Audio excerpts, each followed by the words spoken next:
दोस्तों, बहुत समय पहले की बात है। किसी नगरी में एक युवक रहा करता था। वह युवक बहुत ही शर्मीला था। वह इतना शर्मीला था कि जब भी उसके सामने कोई नया व्यक्ति आ खड़ा होता तो वह उससे बात तक नहीं करता था।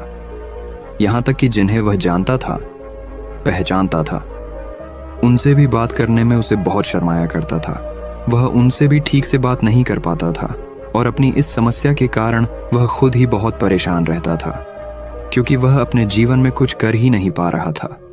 धीरे धीरे समय बीतता गया और समय बीतने के साथ साथ उस युवक की शर्माने की आदत भी बढ़ती चली गई, जिसके कारण वह अत्यधिक निराश रहने लगा, परेशान रहने लगा, चिंतित रहने लगा।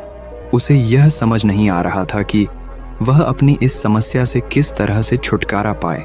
उसके घर वाले भी अब उसकी इस समस्या को लेकर बहुत चिंतित रहने लगे थे।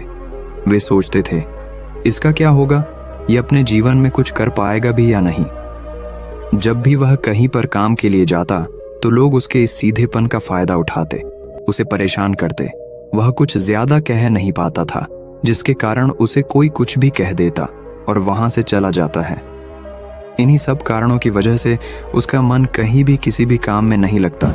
वह हर काम को कुछ ही दिनों में छोड़ दिया करता। उसके मन में बहुत कुछ चल रहा था। उसके मन में विचारों के तूफान उठ रहे थे। वह सबसे बहुत कुछ कहना चाहता था, लेकिन अपनी इस आदत के कारण वह किसी से कुछ नहीं कह पा रहा था। वह अंदर ही अंदर घुटता जा रहा था। सारे विचार, सारी बातें उसके मन में ही दबी पड़ी थीं। लेकिन कभी भी वह किसी से भी अपने मन की बात नहीं बताता था। जब छोटा सा बच्चा था तब उसे लोग बहुत पसंद करते थे। उसकी इस आदत को भी लोग सराहते थे। लेकिन इसी आदत की वजह से जब वह बड़ा हो गया, युवा हो गया, तो इसी आदत के कारण उसे अपना जीवन जीने में भी अत्यधिक परेशानियां उठानी पड़ रही थीं और वह युवक भी अपनी इस गलती के कारण बहुत परेशान रहता। अपनी इस एक आदत से छुटकारा पाना चाहता था। वह चाहता था कि वह लोगों से अपने मन की बात खुलकर कह पाए। जो कुछ करना चाहता है, जो कुछ कहना चाहता है, वह सबसे वह खुलकर कह सके, कर सके। लेकिन जब भी कोई दूसरा उसके सामने आता तो उसकी जुबान मानो खुलती ही नहीं। यहाँ तक कि वह अपने माता पिता के सामने भी ठीक से बात नहीं कर पाता था। केवल उसके कुछ मित्र थे जिनसे वह अपने मन की बात कर पाता था। जब भी वह किसी बात का जवाब देता तो लोग उसकी हंसी उड़ाते थे, उसका मजाक बनाते। लोग कहते हैं कि आज तो तेरे मुंह में भी जबान आ गई है। यह समस्या दिन ब दिन बढ़ती चली जा रही थी और इस समस्या के कारण अब उसके पिता भी अत्यधिक चिंतित रहने लगे थे। वह चाहते थे कि उनका बेटा भी दूसरों के सामने अपने मन की बात रख सके। लेकिन एक दिन जब अपने उस बेटे को दूसरों के सामने शर्मिंदा होता हुआ देख रहे थे, तभी उन्हें बहुत क्रोध आया और वह अपने बेटे को खरी खोटी सुनाने लगे। उन्होंने उसे इतना डांट दिया कि वह युवा लड़का अत्यधिक क्रोधित हो गया और वहां से बिना कुछ कहे वहां से चला गया। शाम हो चुकी थी और अब तक उनका बेटा घर नहीं लौटा था। माता और पिता दोनों बड़े ही चिंतित थे। वे अपने बेटे को वापस घर पर देखना चाहते थे, लेकिन युवा लड़का तो भागते भागते पहाड़ की चोटी पर जा पहुंचा था। वह वहां से नीचे की ओर झांक रहा था और ईश्वर से कह रहा था, हे भगवान, आपने मुझे ऐसा क्यों बनाया?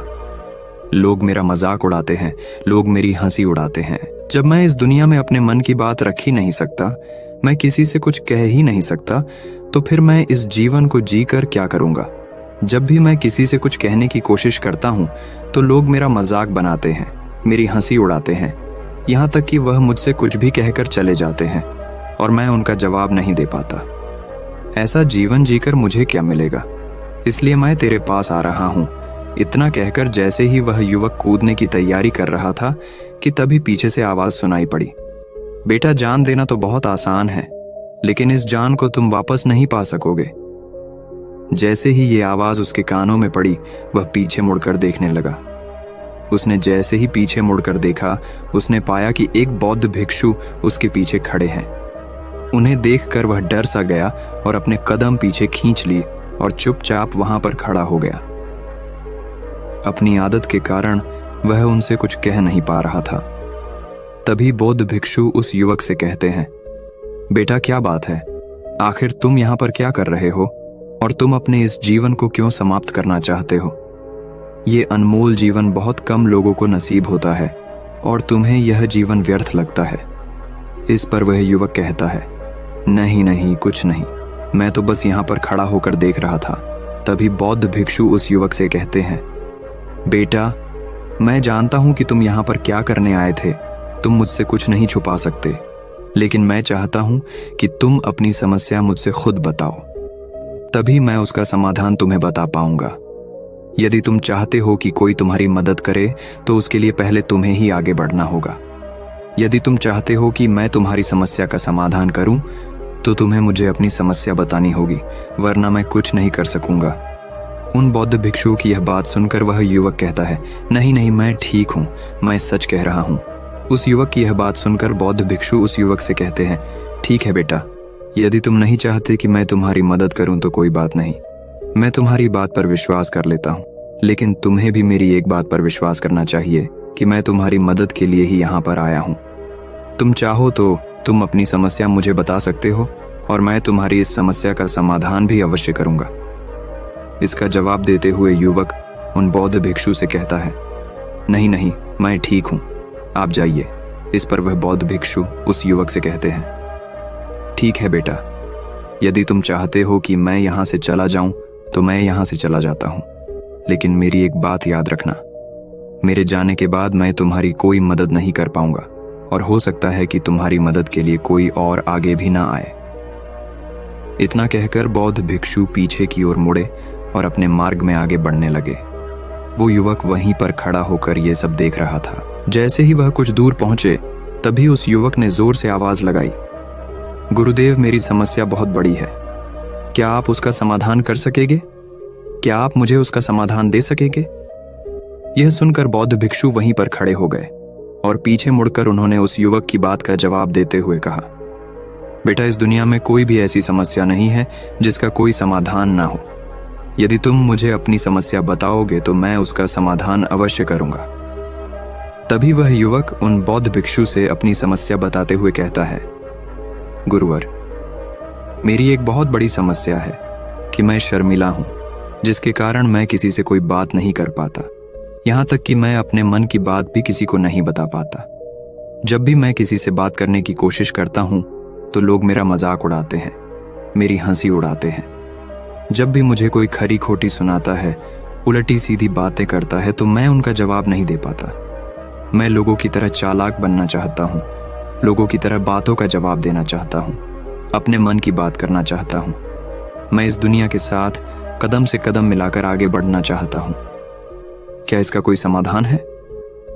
उन बौद्ध भिक्षु ने उस युवक की सारी बातें ध्यानपूर्वक सुनी और फिर जवाब देते हुए कहते हैं, बेटा, जरूरत से ज्यादा शर्मीला होना, इसका अर्थ यह है कि तुम्हारे अंदर कोई डर है जिसे तुम पहचान नहीं पा रहे हो, जिसका कारण उसका समाधान करने में भी असमर्थ है। शर्म करना अलग बात है और डरना अलग। जब हमारे भीतर डर होता है तब हम कहीं भी किसी से भी कोई भी बात नहीं कर सकते।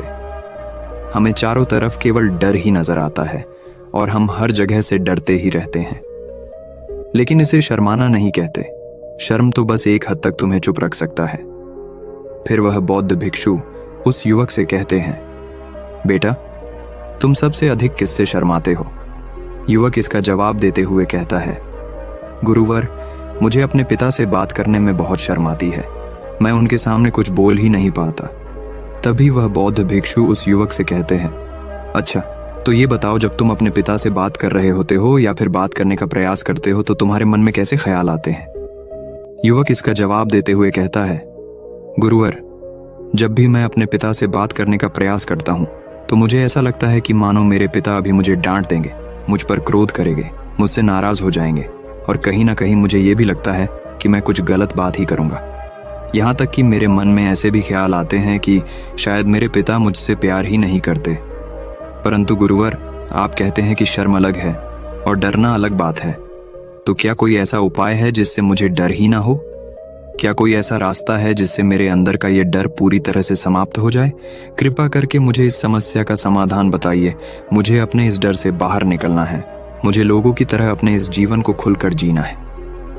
उस युवक की यह सारी बातें सुनकर बौद्ध भिक्षु उस युवक से कहते हैं, जाओ और अपने पिता से कहो कि मुझे कुछ काम करना है और उसके लिए मुझे आपसे कुछ धन चाहिए। यदि तुम उनसे धन मांगने में कामयाब हो गए तो मैं तुम्हें तुम्हारी समस्या का समाधान अवश्य बताऊंगा। वह युवक काफी घबरा गया। उसने उन गुरुवर से कहा, हे गुरुवर, मुझे यह कार्य न दीजिए। मैं उनसे कुछ नहीं कह पाता। उनके सामने तो मेरी बोलती तक बंद हो जाती है। मैं उनसे धन भला कैसे मांगूंगा। ये बात सुनकर बौद्ध भिक्षु उस युवक से कहते हैं, तब तो तुम्हारी समस्या का कोई भी समाधान नहीं है और ना ही तुम कभी भी अपने जीवन को खुलकर जी पाओगे। यह बात सुनकर युवक उन भिक्षुओं से कहता है, गुरुवर्ग, ऐसा ना कहे, कृपा करके मुझे कोई और कार्य बताइए, कोई ऐसा कार्य जिससे मेरे अंदर का डर पूरी तरह से समाप्त हो जाए। कोई ऐसा समाधान बताइए। इसका जवाब देते हुए वह बौद्ध भिक्षु उस युवक से कहते हैं, बेटा, यदि तुम्हें अपने अंदर के डर को समाप्त करना है तो पहले तुम्हें मेरा यह कार्य करना होगा जो मैंने तुम्हें कहा है। वह युवक घबराकर काफी देर सोच विचार करने के बाद पुन गुरुवर से कहता है, ठीक है, यदि आप चाहते हैं कि मैं इस कार्य को करूं तो मैं इसे करने का पूरा प्रयास करूंगा। इतना कहकर वह युवक अपने घर लौट जाता है। उसे देखकर उसके माता पिता बहुत खुश हो जाते हैं और वह युवक अपने पिता से डरते डरते कहता है, पिताजी, मुझे आपसे कुछ बात कहनी है। इस पर उसके पिता कहते हैं, बोलो क्या बात है। युवक आगे कहता है, पिताजी, मैं कुछ काम करना चाहता हूं और उसके लिए मुझे आपसे कुछ धन चाहिए। क्या आप मुझे कुछ धन दे सकते हैं? इतना सुनकर उस युवक के पिता ने उसकी ओर ध्यान से देखा। काफी देर देखने के बाद वह खुशी से झूम उठे और तुरंत ही उन्होंने कुछ धन अपने पुत्र के हाथों पर रख दिया और कहने लगे, बेटा, इतना धन काफी है कि तुम्हें और चाहिए। इसके जवाब में वह युवक अपने पिता से कहता है, नहीं नहीं पिताजी, इतना काफी है, मैं इतने से काम चला लूंगा। वह युवक को उस धन को लेकर तुरंत दौड़ा दौड़ा उन बौद्ध भिक्षु के पास लौटा और जो धन उसने अपने हाथों में ले रखा था उसे दिखाते हुए वह कहता है, गुरुवर, जैसा आपने कहा था मैं धन लेकर आपके पास आ चुका हूं। मैंने अपने पिता से धन मांग लिया है। अब मुझे आप मेरी समस्या का समाधान बताओ। तभी बौद्ध भिक्षु उस युवक से कहते हैं, अरे इतनी जल्दी क्या है, अभी तो तुम्हें मेरे लिए एक और काम करना है, तभी मैं तुम्हें तुम्हारी समस्या का समाधान अवश्य बताऊंगा। और यदि तुम मेरे लिए इस कार्य को पूरा नहीं कर सके तो मैं तुम्हें कभी भी तुम्हारी समस्या का समाधान नहीं बताने वाला। तभी वह युवक उन बौद्ध भिक्षुओं से कहता है, हे गुरुवर, अभी तो मैंने आपके लिए एक काम किया है, अभी आप मुझे एक और काम करने के लिए कह रहे हैं। तभी बौद्ध भिक्षु उस युवक से कहते हैं, हाँ, तुम्हें मेरे लिए एक और काम करना ही होगा। वह युवक एक बार फिर से काफी देर सोच विचार कर उन बौद्ध भिक्षु से कहता है, अच्छा ठीक है, बताइए अब मुझे क्या करना है। इसके जवाब में बौद्ध भिक्षु उस युवक से कहते हैं, जाओ और यह धन जो तुमने अपने पिता से मांग कर लाया है, इस धन को वापस अपने पिता को लौटा दो और साथ साथ ये भी कहना कि पिताजी, मैं अभी काम नहीं करना चाहता हूं, लेकिन जब समय आएगा तो मैं आपसे यह धन वापस ले लूंगा और उससे अपना काम पूरा करूंगा।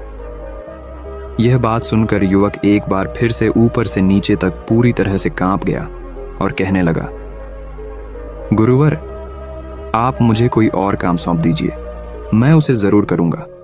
लेकिन अब यदि मैं धन लेकर उनके पास वापस गया तो वह क्या सोचेंगे मेरे बारे में? मैं तो शर्मिंदा हो जाऊंगा उनके सामने। इसलिए गुरुवर, कृपया करके मुझे कोई और काम दे। तभी बौद्ध भिक्षु उस युवक से कहते हैं, बेटा, जो काम मैंने तुम्हें सौंपा है तुम्हें उसी कार्य को पूरा करना होगा, अन्यथा तुम्हारी समस्या का समाधान मैं तुम्हें नहीं बताने वाला।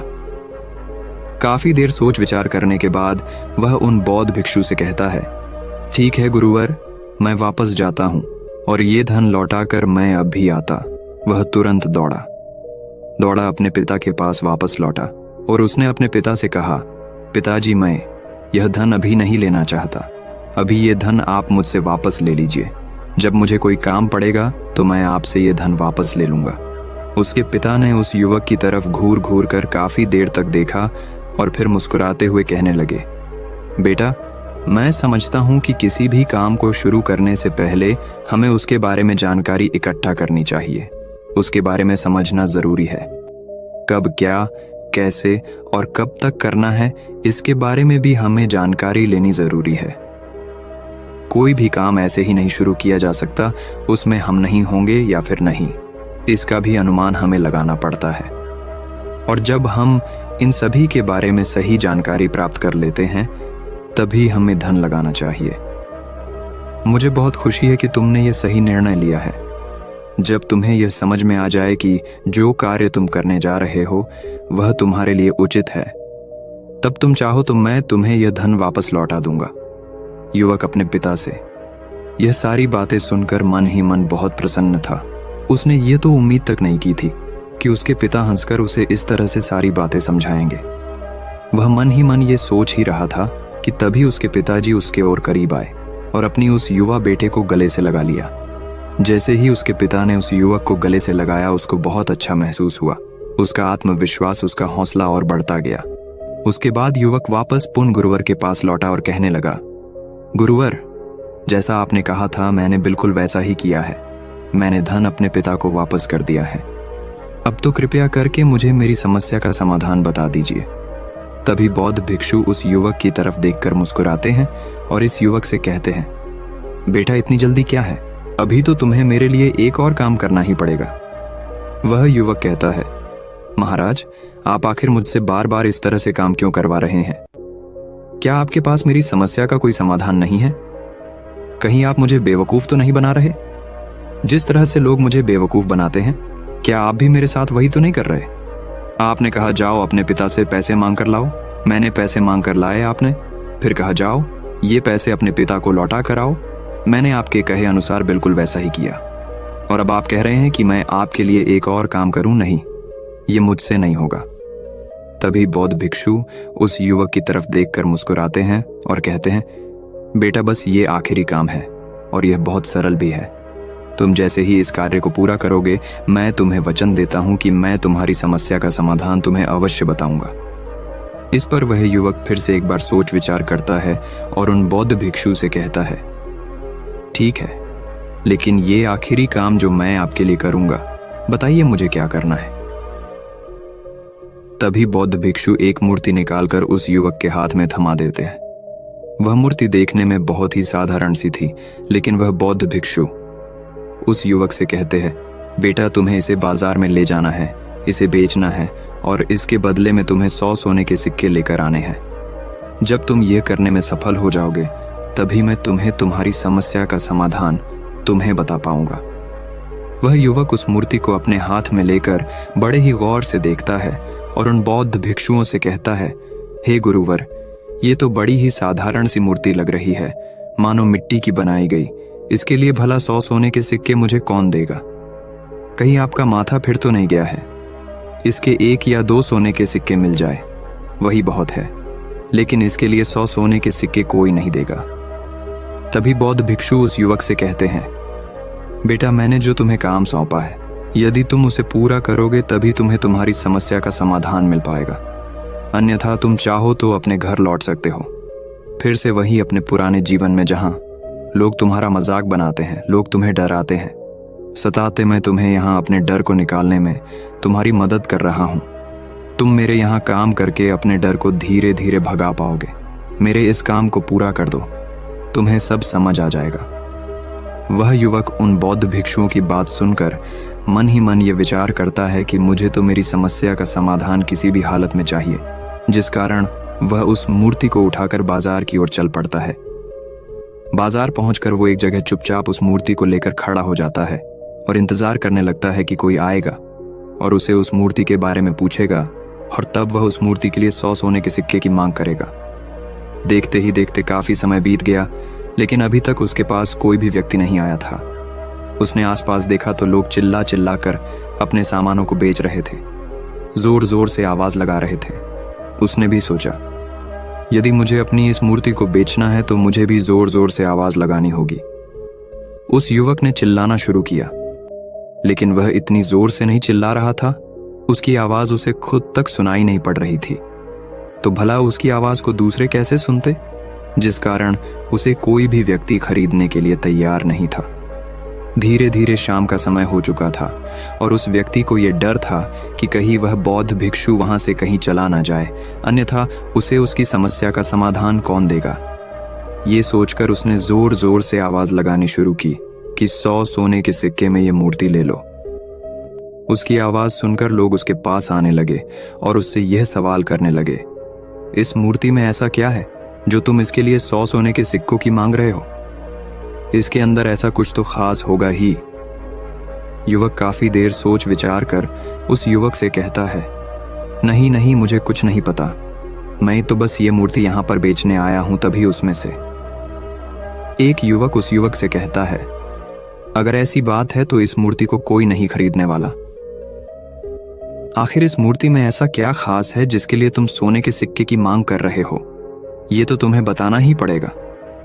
धीरे धीरे कई लोग उसके पास आए और सभी ने बस एक ही सवाल किया, आखिर इस मूर्ति में ऐसा क्या खास है, ऐसी क्या बात है जिसके लिए तुम सोने के सिक्के की मांग कर रहे? उस युवक ने उससे बातचीत की, उन्हें समझाने की कोशिश की, कई प्रयत्न किए, लेकिन कोई भी उस मूर्ति को सोने के सिक्के देकर खरीदने के लिए तैयार नहीं था। वह निराश हो गया, उसे कुछ समझ नहीं आ रहा था कि वह क्या करे। तभी बाजार में उसने देखा कि कुछ लोग अपने सामानों की खासियत बता रहे हैं, उसे बेचने के लिए उसकी खास खास बातों के बारे में लोगों को समझा रहे हैं। ये देखकर उसने भी सोचा कि मुझे भी इस मूर्ति की कुछ खासियत लोगों को बतानी है। उसने फिर एक बार जोर जोर से आवाज लगानी शुरू की, समस्या का समाधान निकालने वाली मेरी गुरु की इकलौती मूर्ति, जो इस दुनिया में केवल एक ही है, जिसके पास भी यह मूर्ति होगी उसके घर में कोई समस्या नहीं होगी। यह मूर्ति उस समस्या का समाधान तुम्हें अवश्य बताएगी। ये सुनकर लोग उसके पास पहुंचने लगे और उसे ये सवाल करने लगे, क्या सच में यह मूर्ति जिसके पास होगी उसके पास कोई समस्या नहीं होगी? क्या सच में ये सभी समस्याओं का समाधान करती है? उसका जवाब देते हुए युवक कहता है, हाँ, सभी समस्याओं का समाधान कर देती है। यदि आप इस मूर्ति को ले जाते हैं, आपके घर में कोई भी समस्या होगी तो उसका समाधान यह आपको अवश्य बताएगी। चाहे कोई भी समस्या हो, कैसी भी समस्या हो, कैसी भी परिस्थिति हो, आपको इसका समाधान अवश्य मिलेगा। इतना सुनने के बाद अब वही एक मूर्ति सबको चाहिए थी, उस मूर्ति के दाम लगाने लगे।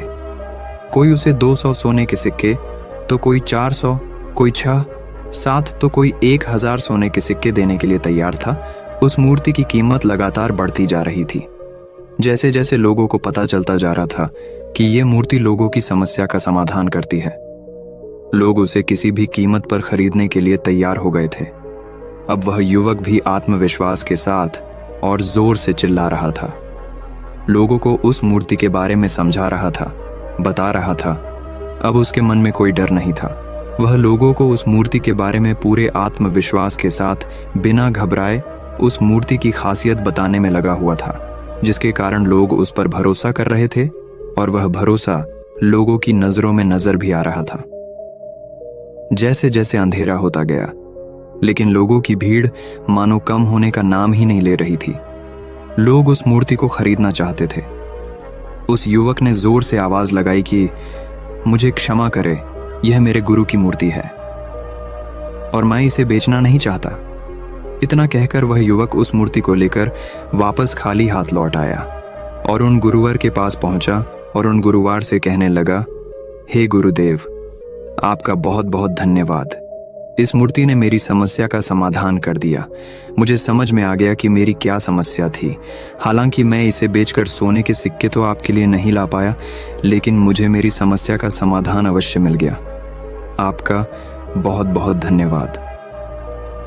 इस बात को सुनकर बौद्ध भिक्षु उस युवक से कहते हैं, बेटा, मैंने तुम्हारी समस्या का समाधान नहीं किया है, तुमने तो खुद ही अपनी समस्या का समाधान किया।